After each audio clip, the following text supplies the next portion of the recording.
Êtes-vous prêt à grignoter quelques livres? Alors, c'est parti!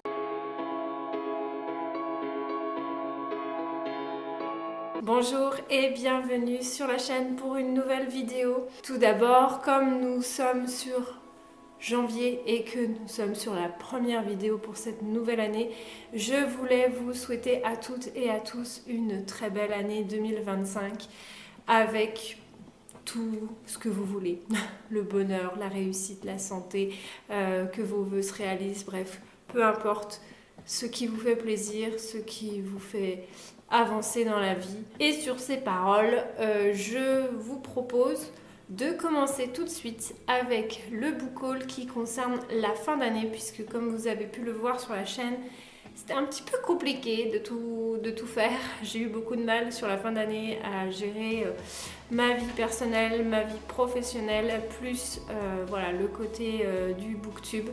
J'ai un peu laissé de côté cette partie-là pour me concentrer sur le reste. Bref, ça ne m'a pas empêché de lire, ça ne m'a pas empêché d'acheter des livres, bien sûr, et je compte vous en parler très prochainement. Nous verrons ça plus tard. Donc, je vais vous présenter tous les livres que j'ai acquis durant cette fin d'année, que ce soit donc sur les mois d'octobre, novembre et décembre. J'ai décidé de regrouper pour vous faire une vidéo globale finalement du dernier trimestre en quelque sorte. Et donc, c'est parti. Je vous ai pas précisé, mais du coup, nous aurons dans ce book haul des achats sur ma bouquinerie, des achats sur Gilbert Joseph, une réception de la masse critique de Babelio, une réception Ulule et puis des achats personnels. Bref, je vous mets tout ça en melting pot, il n'y a aucun tri, c'est le bazar. C'est le bazar, clairement c'est le bazar. Je vais commencer avec le roman que j'ai reçu pour la masse critique de Babelio. Il s'agissait de L'Orchestre Assassin de Pascal Lagrange dans les éditions Inédits. Voilà, j'avais postulé pour plusieurs romans, c'est sur celui-ci que c'est tombé. Je vous en ferai un retour prochainement. La vidéo est tournée, hein, mais j'ai pas encore eu le temps de la monter, où je vous parle donc de mes lectures du mois d'octobre, puisque celui-là je l'ai lu sur octobre.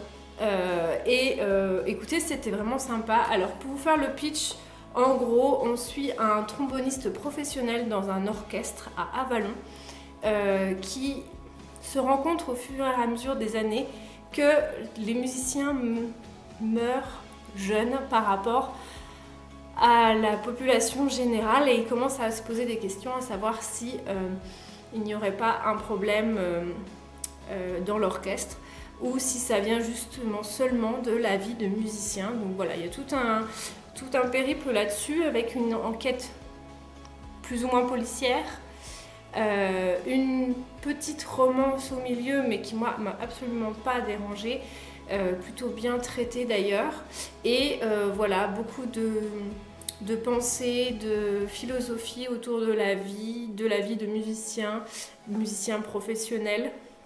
Donc c'était vraiment sympa. Donc voilà, j'avais eu aussi avec un petit marque-page, donc avec un petit résumé. Donc voilà, écoutez, c'était plutôt sympa. Donc vous aurez le résumé prochainement sur la chaîne, je pense. Et sinon, entre-temps, vous pouvez aller sur Babelio, puisque j'ai dû faire une retour, vu que c'était sur une masse critique. Donc il y a mon avis qui est sur Babelio. Ensuite, le premier que j'attrape, il s'agit de La planète géante de Jack Vance, que j'ai dans les c'est des vieilles éditions. C'est quoi, Pocket Press, je crois. Presse Pocket, c'est ça. Donc La planète géante de Jack Vance. Alors c'est un auteur dont j'ai plusieurs romans dans ma pile à lire, dont j'ai beaucoup entendu parler, mais que je n'ai encore jamais lu. Donc là on est sur, je sais même pas si c'est un one shot ou pas, on verra. Je peux vous lire le résumé, je pense pas que ce soit très spoilant de ce que je vois. Une grande main sombre empoigna le cerveau de Glistra. Désormais il ne souffrait plus. Au-delà de toute sensation, il revécut dans sa conscience suractivée son enfance, puis son adolescence sur la Terre et ses années de formation dans les planètes du système. La planète géante profila sa masse à travers le hublot du vaisseau spatial qui s'écrasa de nouveau sur la grande pente de Jubilite. Il recommença son long périple vers l'enclave terrienne, la traversée des bois de Tsalombar, son combat singulier contre Atman le fléau dans le désert de Nomadland. Il revit les Griamobots du fleuve Oust et reprit les nacelles aériennes du monoline hibernien de Kirsten Dahl à Myrtlesi. Brusquement, le présent ressurgit. Livrerait-il au Grandin le secret des arsenaux du système? Ça a l'air plutôt sympa. J'aime beaucoup ces petites éditions, ces anciennes éditions Presse Pocket.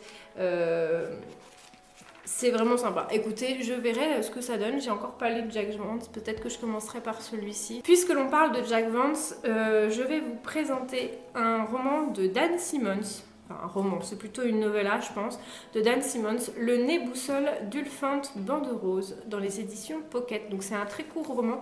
Il fait 120 pages, donc je pense plutôt qu'on peut dire que c'est une novella. Et donc, en fait, on nous dit que c'est un hommage à La Terre mourante de Jack Vance. Donc je me suis dit que ça pouvait être sympa de voir ce que ça pouvait donner. Alors, je n'ai pas lu La Terre mourante du coup, mais pourquoi pas lire La Terre mourante avant pour pouvoir lire ensuite cet hommage et voir du coup les liens qui sont faits entre les deux romans. Donc voilà, pourquoi pas, je ne vais pas vous lire le résumé puisque je ne sais pas si ça spoil ou pas La Terre mourante, donc pour éviter, on ne le lit pas. Ensuite, j'ai trouvé American Gods de Neil Gaiman. Donc dans les éditions, j'ai lu. Ce roman, j'ai découvert en fait son adaptation en série sur Amazon Prime que j'avais beaucoup aimé. J'avais trouvé ça très intéressant. Donc quand j'avais vu que c'était tiré d'un roman, je me suis dit que je lirais le roman. Donc vu que je commence un peu à avoir oublié la série, voilà, je me le suis pris. Pourquoi pas le lire cette année, on verra. Ici, on est sur, de ce que je me souviens, un prisonnier qui sort de prison et qui va rencontrer un homme qui se fait passer pour un patron et qui veut engager le prisonnier pour le... Bonjour mon chat. Et qui veut engager le prisonnier pour qu'il devienne son garde du corps. Et on va se rendre compte qu'il y a en dessous de ça beaucoup de magie avec des dieux, tout ça. C'est un petit peu azimut. Et c'est ce que j'aime dans ce genre de roman. Donc j'espère que la vibe que j'avais vue dans la série se retransmet bien dans ce roman. Et on verra, mais j'ai vraiment des très bons souvenirs avec ce côté un peu cynique, un peu ironique et en même temps très sérieux, très philosophique. Donc voilà, j'espère retrouver ça dans ma lecture. Ensuite, j'ai trouvé Les Ingénieurs de l'Anneau Monde de Larry Niven dans les éditions J'ai lu. Je n'ai jamais vu passer ce roman. Et pourtant, en lisant le résumé, j'ai trouvé ça vraiment super sympa. Donc écoutez, je vais vous le lire. 23 ans ont passé depuis que Louis Wu et le Xin sont revenus sur leurs planètes respectives après leur expédition sur l'Anneau Monde.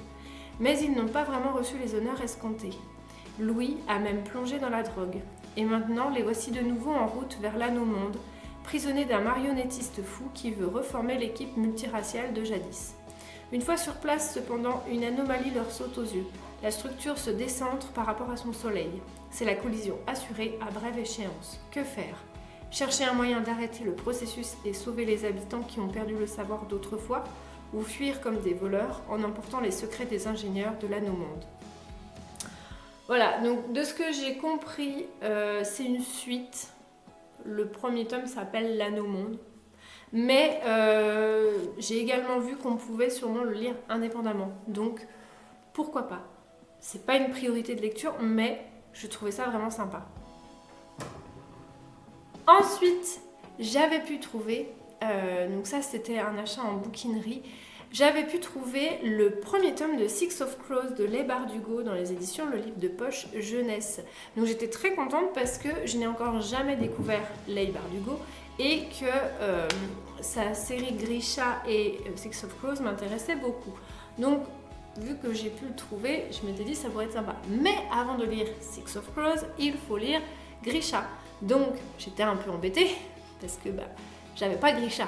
Mais j'ai trouvé Grisha. Et donc, j'ai trouvé les 3 premiers tomes. Alors, je sais pas s'il y en a plus que 3 en fait. Peut-être pas, en fait, il y en a peut-être que 3 de Grisha. Donc, je vais pouvoir les faire, me les enchaîner. Il me manquera que le tome 2 de Six of Crows, parce que je crois qu'il y en a un tome 2. Mais je sais plus si il me semble que c'est 4 tomes pour Grisha. Donc, ça, c'est le premier. Le tome 2, le dragon de glace. Le tome 3, l'oiseau de feu. Et donc, j'ai pas la suite. Donc, Je suis très contente parce que comme ça je me dis si ça me plaît je pourrais presque me les enchaîner.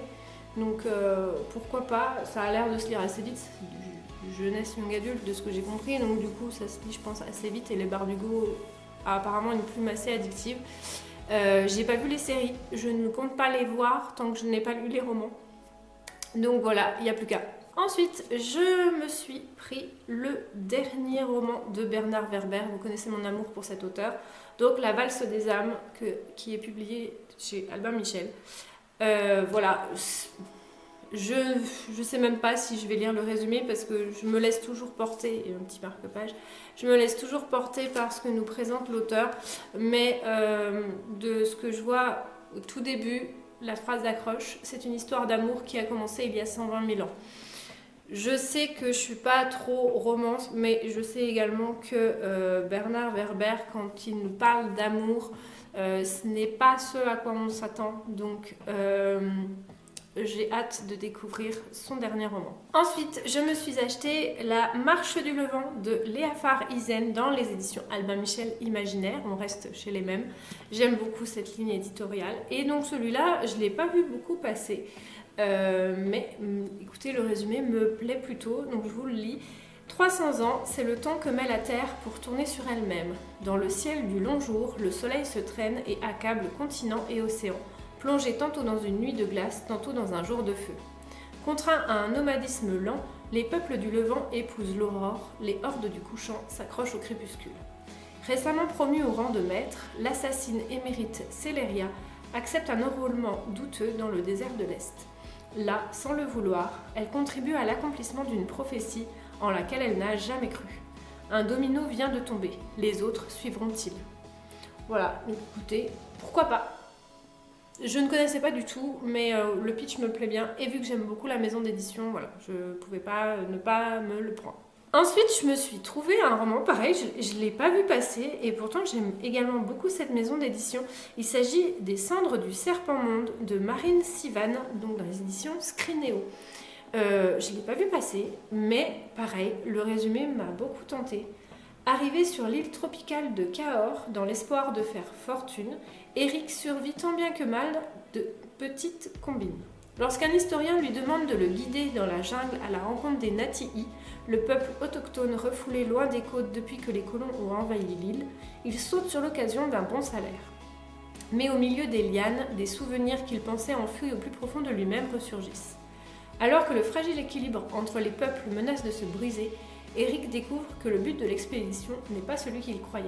Il va devoir faire un choix entre ce que lui dicte le peu d'intégrité qui lui reste et l'appât du gain. Voilà, un huis clos immersif au cœur d'une jungle dangereuse qui embarque les personnages au plus profond d'eux-mêmes en les confrontant à leurs secrets les plus sombres. Voilà, écoutez, ça m'intéresse beaucoup. Je ne connais pas du tout ni l'autrice ni ses écrits, mais voilà, écoutez, on verra ce que ça donne. Ensuite, je suis très contente de celui-ci, d'avoir pu le trouver. Alors, c'était un achat d'occasion, donc je suis très contente parce que je ne l'ai jamais vu beaucoup passer en occasion. Il s'agit de Binti de Nnedi Okorafor, donc dans les éditions Naos. Écoutez, en plus, il est vraiment pas beaucoup abîmé, il a un petit pet derrière, mais rien du tout. Je le trouve vraiment très très beau. Je l'ai vu passer sur plusieurs comptes. Et ouais, je pense que c'est quelque chose qui va me plaire. Je ne vais pas relire le résumé, j'ai envie de me laisser porter.